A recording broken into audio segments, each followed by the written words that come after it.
Hello दोस्तों, आप सभी का स्वागत है।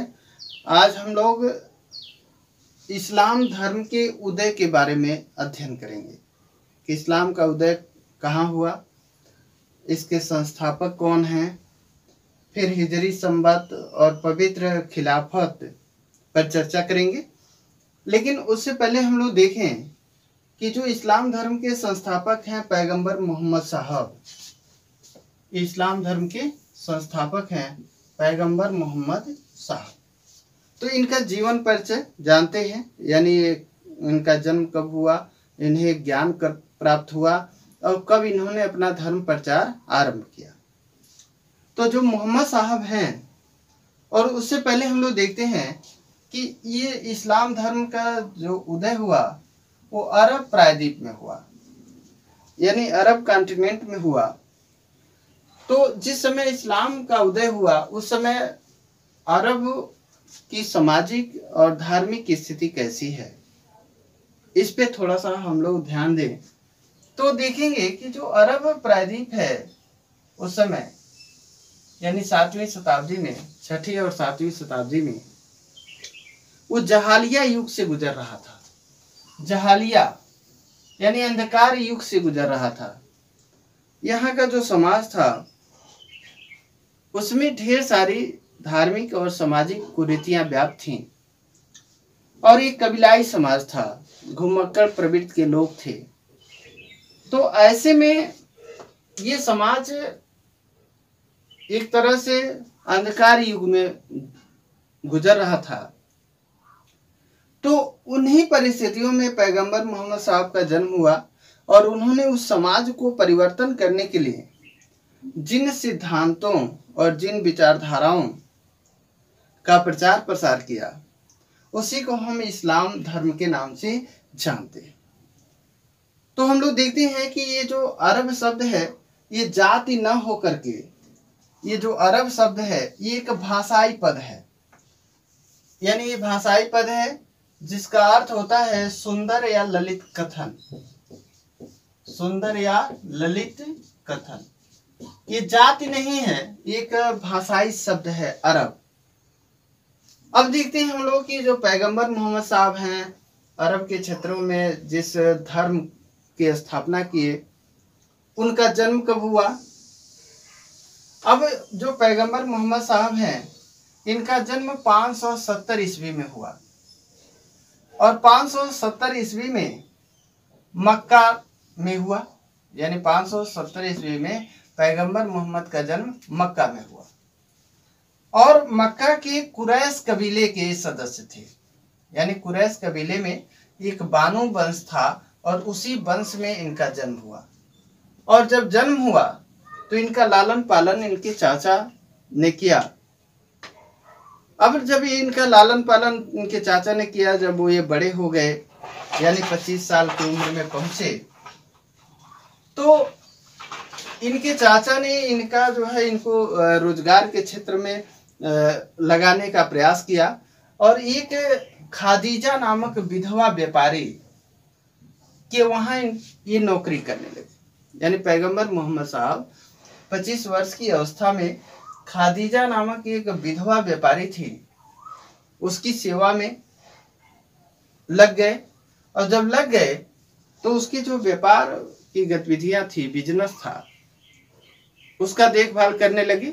और देखभाल करने लगी तो उसी के सिलसिले में, यानी व्यापार के सिलसिले में ही कई बार वो सीरिया की यात्रा किए। और जब सीरिया की यात्रा किए तो सीरिया में ही वे यहूदी और ईसाई जो विचार है, विचारधारा है, उससे प्रभावित हुए। यानी सीरिया में यहूदी और ईसाई विचारधारा से जब प्रभावित हुए तब उनके अंदर चिंतन और मनन की जो प्रवृत्ति थी वो मजबूत हुई। और वो चिंतन की जो प्रवृत्ति थी जब मजबूत हुई तो एक हीर नामक गुफा, यानी एक पहाड़ी में एक गुफा थी मक्का में जिसका नाम था हीर, उस गुफा में चिंतन मनन करने लगे। यानी वो चिंतन मनन करने लगे। और जब चिंतन मनन करने लगे तो इसी चिंतन मनन के दौरान 40 वर्ष की अवस्था में पैगंबर मोहम्मद साहब को इल्हाम हुआ। यानी इल्हाम का अर्थ होता है सर्वोच्च ज्ञान। अब ये सर्वोच्च ज्ञान क्या है? यानी इल्हाम, इसी हीर नामक गुफा में जो पैगंबर मोहम्मद साहब को 40 वर्ष की उम्र में जो इल्हाम हुआ, उसे सर्वोच्च ज्ञान कहा गया। अब ये सर्वोच्च ज्ञान क्या था? अल्लाह, यानी जो इस्लाम धर्म है उसका जो गार्ड है, उस गार्ड को अल्लाह के नाम से हम लोग जानते हैं।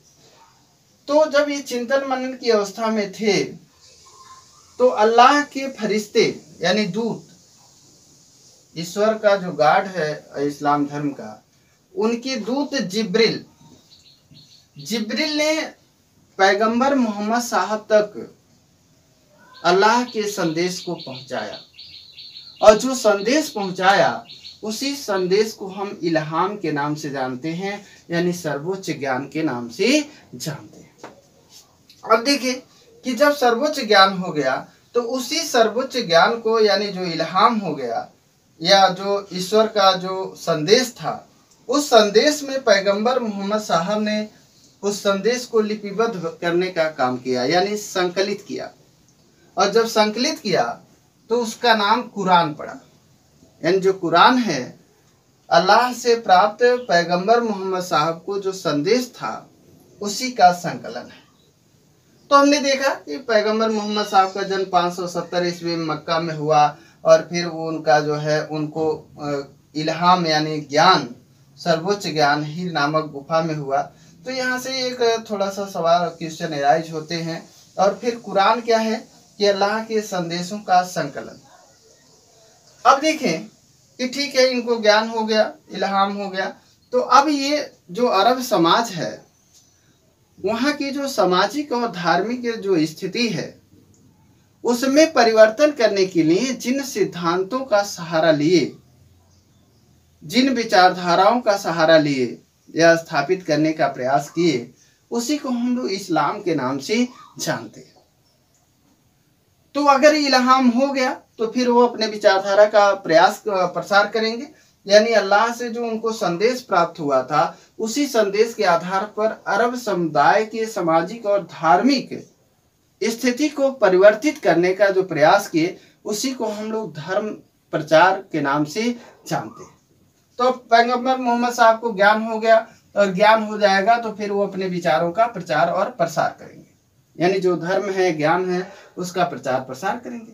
इसकी शुरुआत उन्होंने मक्का से किया। ध्यान देंगे, अपना जो धर्म प्रचार है वो मक्का से शुरू किया, क्योंकि वहीं उसी को पहले वहाँ का जो समाज है उस समाज को अपनी विचारधारा को एक्सेप्ट करने के लिए, तैयार करने के लिए लगातार वो प्रयास किए। लेकिन समस्या ये है कि जो तत्कालीन समाज है वो पैगंबर मोहम्मद साहब के विचारों को एक्सेप्ट नहीं करना चाहता और इसलिए वो उनका लगातार विरोध किया और विरोध इतना तीव्र बढ़ गया कि पैगंबर मोहम्मद साहब को मक्का छोड़ करके मदीना जाना पड़ा। यानी अब वो मक्का छोड़ करके मदीना में धर्म प्रचार यानी इस्लाम के प्रचार का प्रयास किया। और अभी चूंकि मक्का से मदीना 16 जुलाई 622 ईस्वी को गए, यानी जब मक्का से मदीना गए तो वो तिथि थी 16 जुलाई 622 ईस्वी। तो इसी दिन जो ये उनका मक्का से मदीना जाने की जो घटना है, ये घटना इस्लामिक इतिहास में एक खास दिन है। और इसी दिन इस्लामिक कैलेंडर की शुरुआत होती है, यानी इसकी याद में, मक्का से मदीना पलायन की याद में इस्लामिक कैलेंडर की शुरुआत हुई, जिसे हम हिजरी संवत के नाम से जानते हैं। ध्यान देंगे, अक्सर करके पूछा जाता है कि हिजरी संवत की शुरुआत कब हुई। तो 622 ईस्वी में हिजरी संवत की शुरुआत हुई और ये इस्लामिक कैलेंडर है। तो हमने देखा कि 622 में एक महत्वपूर्ण घटना घटी और उस घटना की याद में हिजरी संवत की शुरुआत की गई। हिजरी संवत की शुरुआत हो गई और फिर इन्होंने मदीना में अपना धर्म प्रचार किया और फिर इनकी मृत्यु 632 ईस्वी में हो गई। तो जो पैगंबर मोहम्मद साहब हैं तो उनकी मृत्यु 632 ईस्वी में हुई। तो ये हमने देखा, लेकिन इसमें एक पक्ष और है कि पैगंबर मोहम्मद साहब जिस विधवा व्यापारी की सेवा में लगे हुए थे, कार्य कर रहे थे, उसी से उन्होंने विवाह कर लिया। यानी जो खादीजा थी, खादीजा से पैगंबर मोहम्मद साहब ने विवाह कर लिया। और जब खादीजा से विवाह कर लिया, यहाँ पे देखेंगे चार्ट में, तो जब खादीजा से विवाह कर लिया तो खादीजा और पैगंबर मोहम्मद साहब, तो खादीजा और मोहम्मद साहब से एक पुत्री उत्पन्न हुई जिसका नाम था फातिमा। यानी खादीजा और मोहम्मद साहब की जो पुत्री थी उनका नाम था फातिमा। और फातिमा का विवाह अली से हुआ। यानी पैगंबर मोहम्मद साहब के दामाद अली बने और इनकी पुत्री का नाम फातिमा था। अब फातिमा और अली से 2 पुत्र पैदा हुए, एक का नाम हसन और दूसरे का हुसैन। तो फातिमा और अली, हसन और हुसैन, तो ये वैवाहिक जीवन हमने देखा, उनका फैमिली देखा। अब हम लोग देखते हैं कि पैगंबर मोहम्मद साहब के ने जो इस्लाम के जो सिद्धांत निर्मित किए थे या जो इस्लाम के आधार स्तंभ उन्होंने बताए थे वो क्या है। क्योंकि हर जो धर्म होता है उसका कोई न कोई एक विचारधारा होती है, निश्चित विचारधारा होती है और कुछ न कुछ उसका निश्चित आधार होता है जिसके आधार पर वो धर्म आगे अपना विकास करता है। तो इसमें देखें कि जो इस्लाम धर्म की शिक्षाएं हैं वो क्या है। अब इस्लाम धर्म की जो शिक्षा है इसमें 2 प्रवृत्ति है, एक नकारात्मक विचार है और दूसरा सकारात्मक विचार। नकारात्मक विचार वे हैं कि जो तत्कालीन अरब समाज में जो प्रचलित थे सामाजिक और धार्मिक रीति रिवाज और परंपराएं, उसका विरोध करना। क्योंकि जब हम नए विचार को तभी स्थापित कर सकते हैं कि जब पुराने विचार को कहीं न कहीं हम उस समाज से बाहर निकालें और नए विचार को स्वीकार करने के लिए तैयार करें। तो इस्लाम धर्म का प्रचार करने के लिए उन्हीं जिन सिद्धांतों के आधार पर पैगंबर मोहम्मद साहब इस्लाम तत्कालीन अरब समुदाय के जो सामाजिक और धार्मिक रीति रिवाज और परंपराएं थी विरोध किया, वही इस्लाम धर्म के सिद्धांत बने। यानी जिन सिद्धांतों के आधार पर उन्होंने अरब समाज को सुधार करने का प्रयास किया। तो अब देखें, यानी कहें कि जो पहले से प्रचलित अरब समाज के जो सिद्धांत हैं उससे ठीक उलट इस्लाम के सिद्धांत होंगे और उसी का प्रचार पैगंबर मोहम्मद साहब करेंगे। तो इसमें क्या है कि मूर्ति पूजा का विरोध करना, शराब न पीना, जुआ न खेलना, जीवित व्यक्ति का चित्र न बनाना, सुअर का मांस न खाना। यानी ये ऐसी चीजें हैं कि जो अरब समुदाय में प्रचलित थी और उसका पैगंबर मोहम्मद साहब ने विरोध किया। तो मूर्ति पूजा, शराब, जुआ, जीवित व्यक्ति का चित्र, सुअर का मांस खाने का निषेध किया गया। दूसरा जो सकारात्मक पक्ष है वो पक्ष ये है कि माता पिता और गुरु और फकीरों का सम्मान करना। यानी माता पिता, गुरु, फकीर का सम्मान करना। और दूसरा जो इसमें बड़ी बात है कि एकेश्वरवाद में विश्वास। चूंकि जो इस्लाम है ये एकेश्वरवाद में विश्वास करता है, तो अब एकेश्वरवाद में विश्वास करता है तो जो इस्लाम मतावलंबी होंगे वो सभी लोग एकेश्वरवादी यानी एक ईश्वर में विश्वास रखेंगे। और वो ईश्वर निर्गुण है। इसकी खासियत ये है कि ईश्वर तो एक है, यानी पूरा इस्लामिक समाज एक ही ईश्वर को मानता है, इसलिए वो एक ईश्वरवादी है। और दूसरी विशेषता ये है कि वो निर्गुण है। अब निर्गुण ईश्वर की पूजा इसमें की जाती है, यानी उपासना की जाती है इस्लाम धर्म में। तो एक ईश्वरवाद और निर्गुण ईश्वर का कॉन्सेप्ट है इस्लाम के साथ। तो ये हमने देखा। दूसरी चीज हम देखें कि इस्लाम की शिक्षा हमने देखी, तो इस्लाम के आधार हैं, यानी 5 आधार स्तंभ हैं जिस पर इस्लाम टिका हुआ है। वो 5 आधार स्तंभ है अपने मत का उच्चारण करना और आस्था रखना, यानी अपना जो मत है, इस्लाम का जो मत है उसका उच्चारण करना, और ये उसकी प्राथमिक पिलर होती है किसी भी धर्म की, कि धर्म में विश्वास और उसका उच्चारण ये अनिवार्य होता है उसके सदस्यों के द्वारा। दूसरा है ज़कात देना। तीसरा है नमाज पढ़ना, यानी 5 वक्त की नमाज का प्रचलन है इस्लाम धर्म में। अब उसके बाद हज करना और रमजान के महीने में रोजा रखना। तो जो इस्लाम है उसमें मत का उच्चारण, ज़कात, नमाज, हज, रमजान में रोजा रखना, ये 5 आधार स्तंभ उसके माने गए।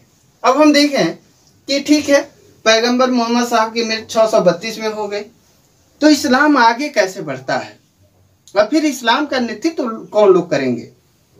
तो जब पैगंबर मोहम्मद साहब की मृत्यु 632 में हो गई, तो जो इनके सहयोगी थे पैगंबर मोहम्मद साहब के, वो लोग इस्लाम के नेतृत्व को स्वीकार किए और इस्लाम के नेतृत्व को स्वीकार किए, और इस्लाम अभी अरब क्षेत्र में ही है, इसका प्रचार प्रसार अरब में ही हो रहा है। तो अब थोड़ा सा ये देखें कि जब ये मर गए, तो मरने के बाद जो लोग नेतृत्व संभाले उनको हम पवित्र खिलाफत का काल कहते हैं, जो 632 से 661, ध्यान देने वाली बात है कि 632 से 61 तक जो इस्लाम का प्रचार हुआ, जिन खलीफाओं के द्वारा, उन्हें हम पवित्र खिलाफत का काल कहते हैं या पैतृक खिलाफत का काल कहते हैं। अब ये जो पवित्र खलीफा हैं 4, इस काल में 4 खलीफा हुए, यानी 32 से 632 से 61 के बीच 4 खलीफा हुए जिन्होंने इस्लाम का नेतृत्व स्वीकार किया। अब उसमें क्या है कि पहले जो खलीफा हैं 632 में बने, वो उनका नाम अबू बकर था, उसके बाद उमर, उस्मान और अली, यानी 4 खलीफा क्रमशः 632 से 661 के बीच इस्लाम का नेतृत्व किए, और इन्हें पवित्र खिलाफत का काल कहते हैं या पवित्र खलीफा कहते हैं या पैतृक खिलाफत का काल कहते हैं। अब थोड़ा सा हम ये जानें कि जो इस्लाम है 632 से 61, ये अभी अरब में है, और इनके नेतृत्व में जो इस्लाम है वो इन्हीं के नेतृत्व में पूर्व और पश्चिम की दिशा में अपना प्रसार शुरू करता है, और शुरू करता है। तो ये बाद में जब पवित्र खिलाफत का काल 661 के बाद ये ईरान के क्षेत्रों में फिर पहुंचता है, यानी आगे इसका विकास विश्व के लेवल पर होता है, पश्चिम एशिया में विस्तार होता है, ईरान पहुंचता है। अब हम लोग देखें कि खिलाफत या खलीफा कौन है, बड़े महत्वपूर्ण है कि इस्लाम में क्योंकि जो पैगंबर मोहम्मद साहब हैं, इस्लाम के जो गार्ड हैं अल्लाह, यहाँ पर ध्यान देंगे अल्लाह, तो अल्लाह के जो प्रतिनिधि हैं वो पैगंबर साहब हैं, पैगंबर मोहम्मद अल्लाह के प्रतिनिधि हैं। यानी जो इस्लामिक समाज है उसमें अल्लाह के प्रतिनिधि, यानी अल्लाह के प्रतिनिधित्व, अल्लाह के विचारों का प्रतिनिधित्व करते हैं, प्रचार प्रसार करते हैं और इस्लामिक समाज का नेतृत्व प्रदान करते हैं, उन्हें हम पैगंबर मोहम्मद साहब हैं और इनको हम खलीफा कहते हैं। अब ध्यान देंगे थोड़ा सा, ये खलीफा जो पैगंबर मोहम्मद साहब हैं वो अल्लाह के खलीफा यानी अल्लाह के प्रतिनिधि हैं। और जब बाद में यहाँ देखेंगे कि बाद में पैगंबर मोहम्मद साहब के बाद जो खलीफा हुए उनको भी हम खलीफा कहते हैं, लेकिन ये लोग डायरेक्ट अल्लाह के खलीफा नहीं हैं। यहाँ ध्यान देंगे कि अल्लाह के खलीफा पैगंबर मोहम्मद साहब हैं यानी प्रतिनिधि, और पैगंबर मोहम्मद साहब के प्रतिनिधि बाद के खलीफा बने। तो बाद के जो खलीफा हैं वो खलीफा के खलीफा कहलाए। ध्यान देंगे कि बाद में जो अबू बकर, उमर, उस्मान और अली, बाद में जितने भी खलीफा हुए इस्लाम धर्म के नेता हुए, धार्मिक नेता हुए, वे सभी खलीफा के खलीफा कहलाए। तो इस तरह हम देखें कि अल्लाह के खलीफा पैगंबर मोहम्मद साहब और पैगंबर मोहम्मद साहब के खलीफा बाकी आने वाले जो नेता थे, धार्मिक सामाजिक नेता थे, वे बने। दूसरी बात हम ये जाने कि जो इस्लाम धर्म है उसमें या इस्लामिक समाज है, उसका जो सर्वोच्च नेता होता है उसी को हम खलीफा कहते हैं। यानी खलीफा किसे कहा जा रहा है कि जो इस्लाम का सामाजिक और धार्मिक नेतृत्व प्रदान करता है या सर्वोच्च नेता होता है, उसे हम खलीफा कहते हैं। यहीं पर एक चीज और जानेंगे कि इस्लाम में राज्य और राजा जैसी कोई अवधारणा नहीं है, क्योंकि जो अभी पैगंबर मोहम्मद साहब ने जो धर्म विकसित किया था, जो विचार वो लाए थे इस्लाम के रूप में, वो सामाजिक और धार्मिक विचार था। इस्लाम एक्चुअल तत्कालीन समय में जिस समय उदय हुआ, ये एक सामाजिक पद्धति थी, एक जीवन पद्धति थी। इसमें राजनीति का समावेश बाद में हुआ, और जब राजनीति का समावेश हुआ बाद में, तो जो सामाजिक और धार्मिक सर्वोच्च नेता था वही राजनीति का भी सर्वोच्च नेता इस्लाम में बन गया। जैसे खलीफा सर्वोच्च धार्मिक और इस्लामिक नेता था, और जब राजनीति का इस्लाम में समावेश हुआ तो सर्वोच्च राजनीतिक नेता भी बन गया। यानी जो इस्लामिक समाज है तत्कालीन समय में, वो इस धार्मिक और राजनीतिक जो उसका हेड होता था उसे हम खलीफा कहते थे। तो यहाँ ध्यान रखेंगे, बाद में राज्य और राजा या सल्तनत या सुल्तान जैसी अवधारणा जब विकसित होगी वो आगे हम लोग देखेंगे। यहाँ देखें कि ये धार्मिक रूप से भी सर्वोच्च हो जाता है यहाँ, और राजनीतिक रूप से। तो ये हमने देखा कि जो इस्लाम धर्म है और उसकी स्थापना कैसे हुई, इसकी विचारधारा कैसी है, और फिर राजनीति के रूप में जब ये परिवर्तन होगा, इस्लामिक समाज होगा, तो फिर उसका चित्र कैसा होगा, ये आगे के वीडियो में हम लोग देखेंगे। धन्यवाद।